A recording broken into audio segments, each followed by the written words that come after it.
that's probably the hardest part about the flood is being emergency responders, not being able to get there. We travel on the same roads that you do, and if you can't get through, we can't get through. The creeks were running so high, there was no way to cross them. The rain was coming down so hard, it was impossible to see. And traveling at night is dangerous across the mountains anyway, but in a rainstorm of that magnitude. So we had kept all of our folks in place. We weren't allowing our folks to go out to do rescues. Did you have someone in Salina? We had folks in the area, but in the town of Salina, no. The town of Salina was cut in half, because half is on one side of the road or creek and the half's on the other, and there's really no way to get there by vehicle. And so you're having to hike in either from Sunshine or from Gold Hill, both of which are multiple mile hikes. Our fire station itself had been flooded, and we were forced to evacuate our fire station, which I'll tell you later. But we had that couple, they dug themselves out, and they went to a neighbor's house and discovered that the husband and wife were both buried. They'd gone up to a little rental cabin that they have with their 2 children, and they were buried. The wife had managed to get herself out and was working on digging out her husband with her bare hands. Where were their children? Their children were on the phone to 911 asking for help, and I unfortunately had the task of telling the 911 dispatcher to tell the children that there was no help coming. That's one of the most significant troubles I've had. One of the hardest things I've ever done in my life is to tell somebody we can't get there. Yes. You need to figure out how to dig out your own parents. Yeah. But you couldn't. I mean, you simply couldn't. Reality is intellectually a whole lot different than what goes on in your heart. Of course. So they were successful. They were able Good. to get themselves dug out. There was some physical trauma involved in doing that, both to the rescuers, but they got out. Yeah. Good. They were able to get out. And then they sought shelter elsewhere and got through the rest of the night, which must have been just an emotional hell waiting for the next slide. I mean, where do you go that it's safe? You thought you went from your home, which you kind of knew was maybe not going to be safe, but you really thought it'd be there. And you go someplace safer to have the hill come through it. And having seen the house a week later, it just was full of mud. There's no back wall, and the house just filled with rock and debris. And so the mud caused as much damage as the water, more damage than the water. In floods, we talk about water, but really the water turns into liquefied earth. You've got rocks the size of cars, you've got propane tanks, you've got dirt, trees, yard debris, kids' toys. Everything that you've got has now been liquefied and is moving down at the speed of water, which in some cases is 25, 40 miles an hour. Stuff just moves. How fast was the creek moving that night? Well, we estimate that the travel time for waves from the junction down to here is about 40 minutes. So that's 6 miles, so whatever that math is. It's, when you talk about in miles per hour, you're looking maybe 15 miles an hour, which doesn't seem that fast unless you're trying to move through it, in which case you're not. It's really fast.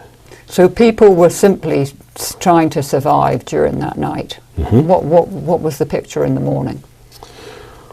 From a command post, and this is, from my perspective, we're our command post, which was the Salina Fire Station, got flooded and we had to evacuate that. And so we moved over to the Sunshine Fire Station.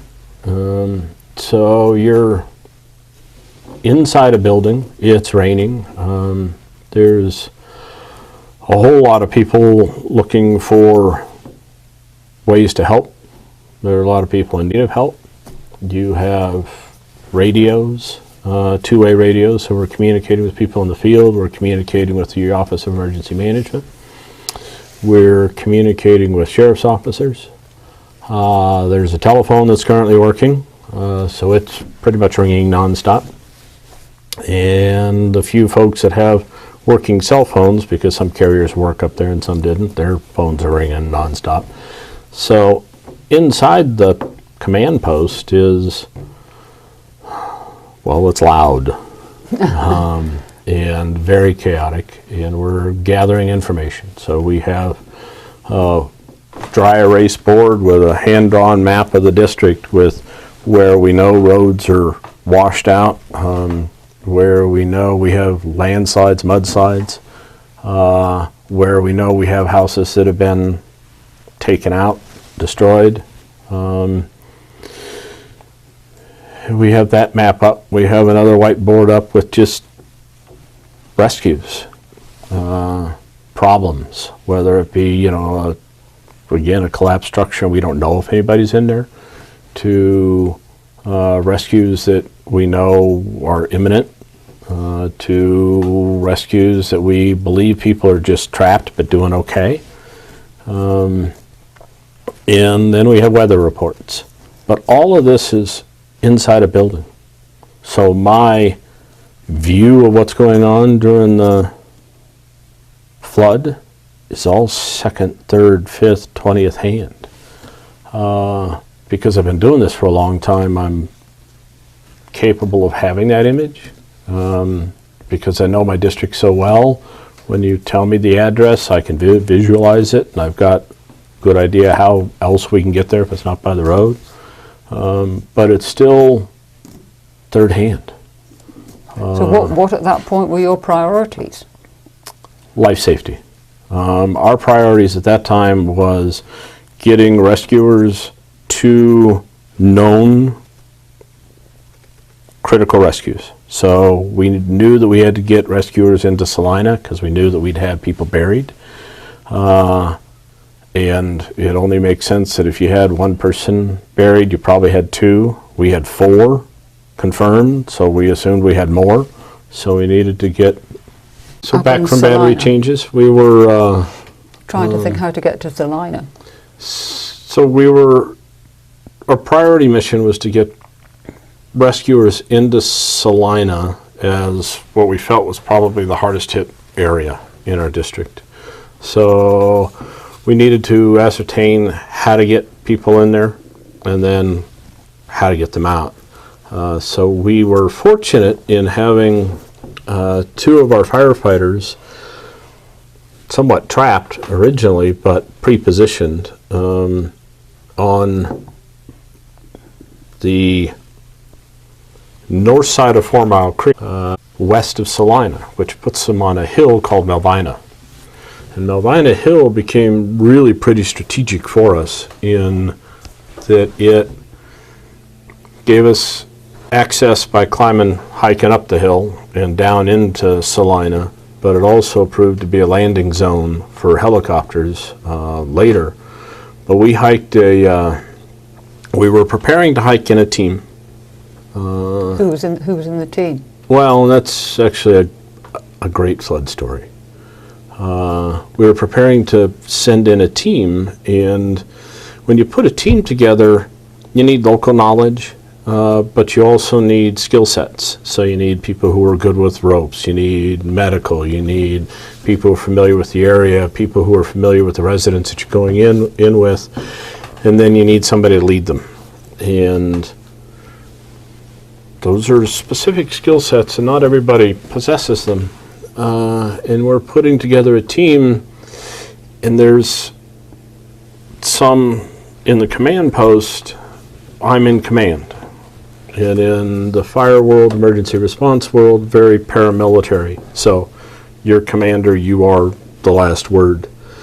We had, the sheriff had set up an incident management team for all the drainages, all the districts for Boulder County, and this incident management team in wildfires becomes the boss. We'd never really experienced a flood like this since these teams, these organizations have come into place, and so they didn't really know how to handle this from a command standpoint. The representative that came up from the command, the county command, thought he was in charge, which creates conflict, which is not something you want to have during an emergency. But we had this conflict. And one of the federal rules is you don't use civilians for rescue operations, for fire operations. You don't use civilians, only trained emergency personnel. And generally speaking, that's a good rule. But the definition of an emergency is it's something that overwhelms an individual's capability to respond. The definition of a disaster is it's an incident that overwhelms the rescue agency's ability to respond. Well, we were in a disaster. I can see that. You get creative. We were utilizing civilians. We had a team of civilians show up very bright and early, and they're there Friday morning, and they have a specific request. They want to go into the town of Salina to rescue a wife who's also pregnant, and a couple other folks that they had identified through social media. They'd been able to communicate via the internet the depth of their trouble. This is both good and bad. Sending loved ones in is always questionable because they're not always clear-headed. So you can send them into danger. This team, however, were surprisingly well qualified. First, they came in and they asked permission, which to me shows an understanding of the system and an understanding that maybe they weren't the best suited. The other part that said they were suited is that they were Army Rangers. So they have some training that surpasses a lot of our training, and they're physically fit. One of the Army Rangers was an Army flight nurse, which gets them right up there to doctor level, not quite. The other one was an educator on search and evade. So he teaches people how not to get caught behind enemy lines and how to hike around for a while until you can get rescued. So he's got some backcountry knowledge. They were pretty well outfitted with their own rescue equipment and medical gear. My counterpart from the county team was demanding we don't use civilians. So we kind of had to lock him in a closet, which is an interesting thing to override somebody or bully them out of the way during, again, a rescue operation. But we put together this team. We gave them communications equipment so they'd be in contact with us. We gave them some local people to work with, some of our firefighters, so that they'd have local knowledge and extra muscle. And we sent a team down into Salina from Gold Hill. So they had to hike along. We drove them up Sunshine into the town of Gold Hill and down to a spot that they could start hiking in to get them into Melvina Hill so they could then hike down into the town of Salina themselves. And it's still raining at this point? It is still raining. Still more it's mudslides Friday threatening? morning, and we're anticipating an additional flood event to occur. So this is Friday the 13th? It is Friday the 13th, yes. And we sent in this 8-man team. They got to Salina. They identified that there were medical needs, but nothing critical. We had some broken ribs. We had some collarbones that were probably fractured, but nothing life-threatening. Because of the rain, we were unable to fly them out. So the team broke in two. Half went on to another mission, and half stayed and gave aid and comfort to about 25 folks in Salina. Made sure that there was a house and it was safe, and they kept people corralled with pets, and made a plan for evacuation when the weather broke. The other half of the team went to the top of Melvina, and by using a local contractor and our folks, we cut in a landing zone so that we could get helicopters in when the weather cleared. So the purpose was to evacuate the injured people. Yeah. So our team went in to get 4 and came out Saturday with 25. We used that landing zone that was created by our people and civilians. We evacuated people out of Wall Street. That's another small community. It's another small community that's located about 6 miles up 4 Mile Canyon. And we evacuated people from the junction, which is kind of a mix between Wall Street and Salina. It's that zone between the two communities. Was Salina the hardest hit of all the places in the canyon? Salina was, yes, the hardest hit. And that's kind of a relative term. We lost houses in other parts of the district, but it was the most concentrated of devastation. We didn't lose anybody in our district. By luck, by perseverance, by tenacity, and sheer willpower, people stayed alive through really bad 48 Perhaps some hours. of your advanced training too, though, I would say. Our advanced education, our early education, taught people to respect the water, to be prepared, to have a plan, to stay together. And yes, I'm a firm believer that not only the education, but people's acceptance, people taking that education, taking action based on it, saved lives. Absolutely. You mentioned some of the people obviously had pets that they were trying to save as well. Was there also a livestock issue too? I mean, we do have some livestock, not a lot. There's horses. We don't have any cows, but there's, a couple other assorted critters. But most folks had dealt with their critters beforehand. So it was primarily household pets that we were dealing with. When the opportunity came to start flying folks out, the chopper pilots don't like to have four-legged critters in their craft because they pose a significant safety hazard. An 80-pound German Shepherd running around terrified because the sound of a helicopter, the movement of the helicopter is just not something we want to do. But we also found that nobody with a pet was going to leave without them. So the word came down that if your pet was in a crate, they could fly out. Well, most folks, when they evacuated their homes, didn't lug the crate, which most people don't own anyway. So it was your dog's coming. And the pilots actually were great about saying if your pet doesn't appear to pose a threat, we'll fly. And what we discovered very quickly was the animals were as terrified as their owners. And so when they were put on board the aircraft, they sat in very quietly, cowered in the corner. They were very well behaved and flew better than most of the people. And so that was, I think, really a nice blessing that we were able to get people out with their pets, and that the Army National Guard, the Air National Guard, and the Army both were able and willing to fly out an awful lot of folks that wouldn't have gone otherwise.